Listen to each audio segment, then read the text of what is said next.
Good morning, and we are in 107 um, oh, verses verses 40. But I thought I'd start in 39 so we get an idea of what we're talking about again.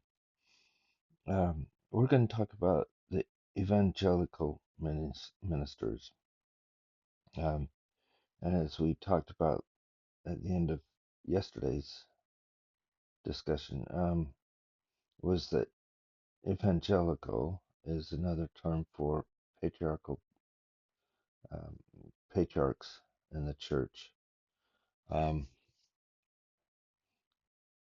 and so it says that it's the duty of the 12 and large branches of the church to ordain um, evangelical ministers as they shall be designated to them unto them by revelation. Now it says the order of this priesthood, meaning the evangelical or patriarchal, was handed down from father to son, was confirmed to be handed down from father to son, and rightly belongs to literal descendants of the chosen seed to whom the promises were made. So it does seem to be um, this order is handed down. That's why it's called the patriarchal order, because it's handed father, son, um, rather than um, the priesthood that is given to those, I don't know, um, who have been called and ordained otherwise. Um, but interesting enough, it starts down anyway with uh, father and son, and this order was instituted in the days of Adam and came down by lineage in the following manner. So we do have this order, and is the lineage comes from Adam. So basically, if we're all sons and daughters of Adam, there's a certain sort of lineage in there anyway. But and that's probably why they don't worry too much about that. And plus, it's the Lord that directs this. And that's one thing you have to remember. It's the direction from the Lord that matters the most, and that's what they are following each time. But there was a pattern, and there was one that we haven't. We don't have a lot um, on back then in the Bible about all of these things. They have the lineage and things like that, but they don't have a lot of understanding of what went on as well. Um, and then we get tidbits like this. And remember, this is following a kind of a pattern that we've seen other other times in the Doctrine and Covenants, where the Lord will say, "Okay, this is what you need to do," and here's a little bit of history why you do this, and then he goes on and explains a whole bunch of things. This is what he's doing here. He's going, "Okay, here is what you need to do, and here's the reason why we've where it came from, what a little bit of history for you. From Adam to Seth, who was ordained by Adam at the age of 69 years. I'm not going to go through the years and things like that because they're, uh, though I find it interesting, I don't want to concentrate as much on how old everybody was. I've done that before. It's kind of fun to see. But one thing I want to get the feel for is that everybody's tied together.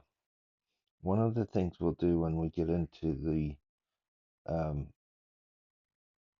Old Testament next year is that we'll see that it wasn't like, oh, Adam lived, oh, and then Enoch lived, oh, and then Moses lived.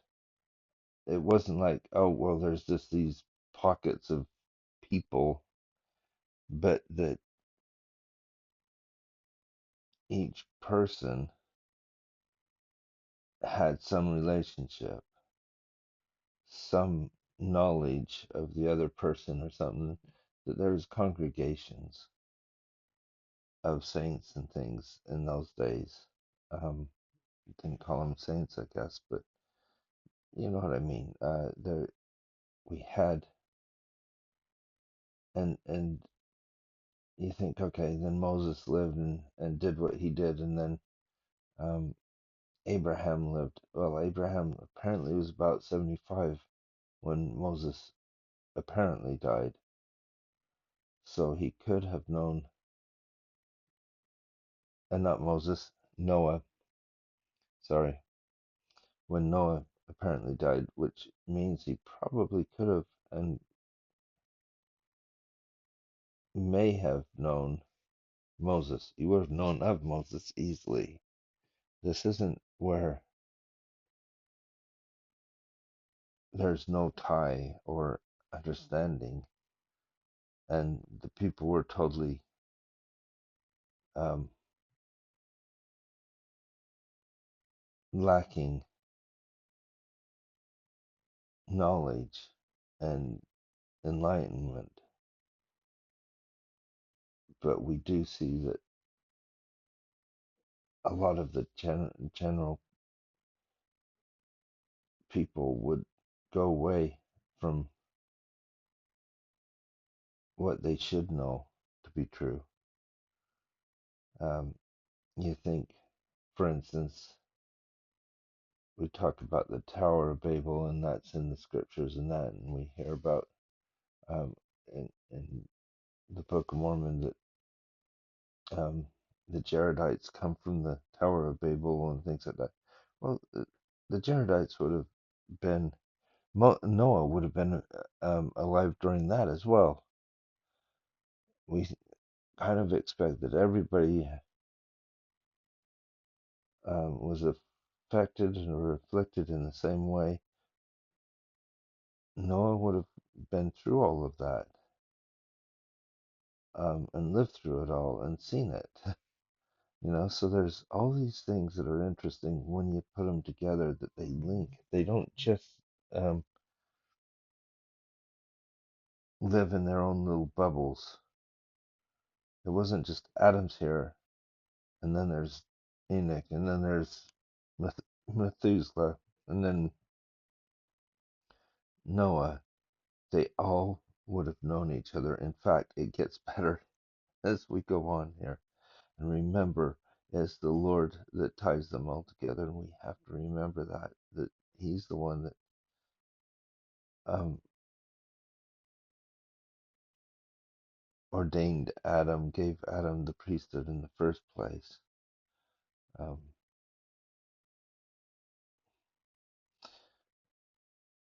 so from Adam to Seth, who was ordained by Adam at the age of 69 years, and was blessed by him 3 years previous to Adam's death, and received the promise of God by his father that his posterity would be chosen of the Lord, that they should be preserved unto the end of the earth. Now that sounds very, um, oh, what's the words we use? I don't want to say elitist because that's wrong. It doesn't sound that. It sounds, I forget the word now, sorry. Um, but having that chosen people, and we've had groups before that have said, "Oh, we're chosen people." Um, we have that at the Rameumptom, where they say, "Oh Lord, we know you chose us because we're better than everyone else." That's not the sort of choosing that we're talking about.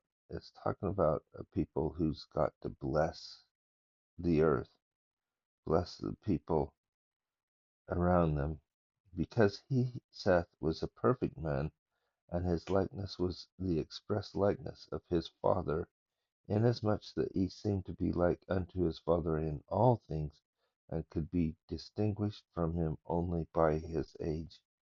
That's quite an amazing thing to say. Um, guess a smaller gene pool at the time. Um, so Enos was ordained at the age of 134 years and 4 months by the hand of Adam.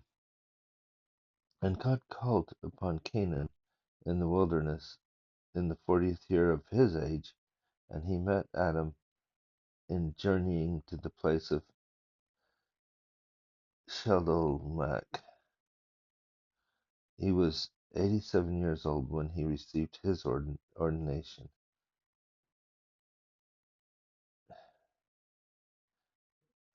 I wasn't quite sure what to do with that one. It seemed a little bit out of place, but um,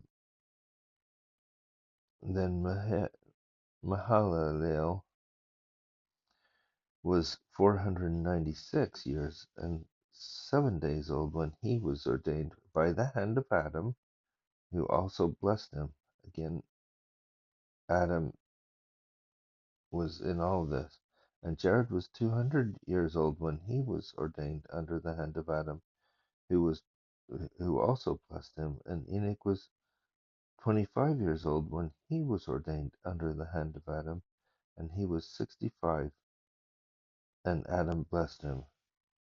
So here we got Enoch was only 25 years old. He was 65 when Adam blessed him. Now, that Enoch, then it goes on to describe, and he saw the Lord and he walked with him. And we have a little bit of that in the Pearl of Great Price, and was before his face continually. And he walked with God 365 years, making him 430 years old when he was translated, given its specific um, uh, ages. Methuselah was 100 years old when he was ordained at the hand of, under the hand of Adam. Lamech was 32 years old when he was ordained under the hand of Seth. Notice it's changed now from Methuselah. Um, we now have Seth um, being ordained not by Adam, but Lamech being ordained by Seth, not Adam. And Noah was 10 years old when he was ordained under the hand of Methuselah. 3 years previous to the death of Adam, he called Seth, Enos, Canaan, Mahalalel, Jared, Enoch, Methuselah, who were all high priests with the residue of his posterity, who were righteous, into the valley of Adam on Diamond, and were bestowed upon them, and there bestowed upon them his last blessing.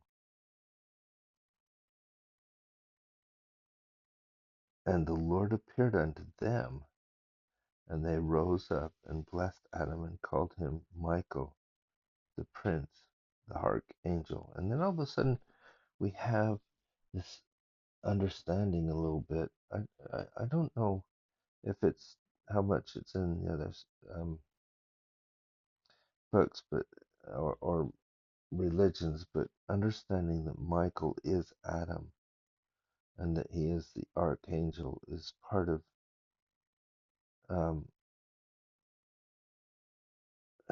a very important part of what we understand, and that it is the Lord that appeared to them, and it is because of this appearing of the Lord that they called him these things and understood who he was. And the Lord administered comfort unto Adam and said unto him, I have set thee to be at the head. A multitude of nations shall come of thee. Thou art a prince over them forever. the Lord that did these things for Adam. What an amazing, every time, I think it's one of those things that when you really just contemplate, you could just imagine how that must have felt for Adam, who lived almost 900 years, to see all of his posterity, or can't say that. It wasn't all of his posterity, it was the residue of his posterity who were righteous, um, in this valley, Adamondium, and have the Lord appear to them in righteousness. And Adam stood up in the midst of the congregation, and notwithstanding he was bowed down with age, being full of the Holy Ghost, predicted whatsoever should befall his posterity unto the latest generation. These things were all written in the book of Enoch, and are to be testified in due time. If we had the book of Enoch, which we don't right now, we do have some writings from Moses, but we don't have the actual book of Enoch. So I think we're going to finish there, because the next part goes on to the duty of the 12 in ordaining and setting in order the officers. But we've got quite a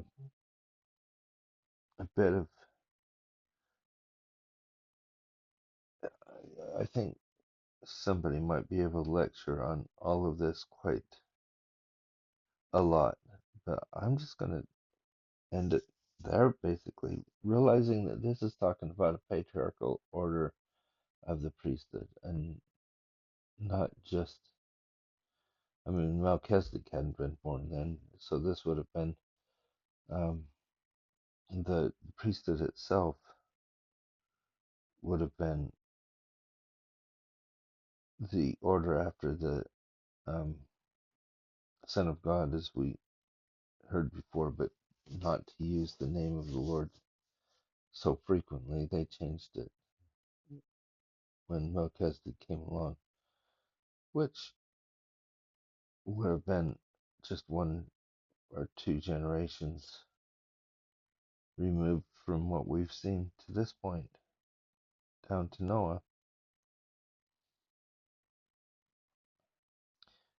But I think what we need to know is that they were all tied together, and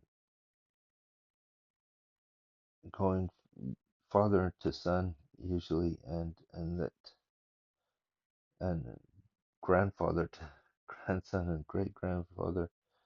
It's an amazing, wonderful thing to see how they were all blessed. Adam wasn't just this person in the field, um, with his wife and a few children running around. It He got to see some amazing things as his children grew up, and he got to see them grow up, and he saw some that chose different ways and didn't follow. Remember, Adam didn't have a lot of parenting books around, and he relied on the Lord for all of that. And here it shows at least that some of the children really blessed him for his for what he had done. Well, I hope as you have children and things that you might be able to see these blessings like Adam did, um, and be able to gather them together and bestow upon them blessings from heaven as Adam did. I hope I can do that with my own children.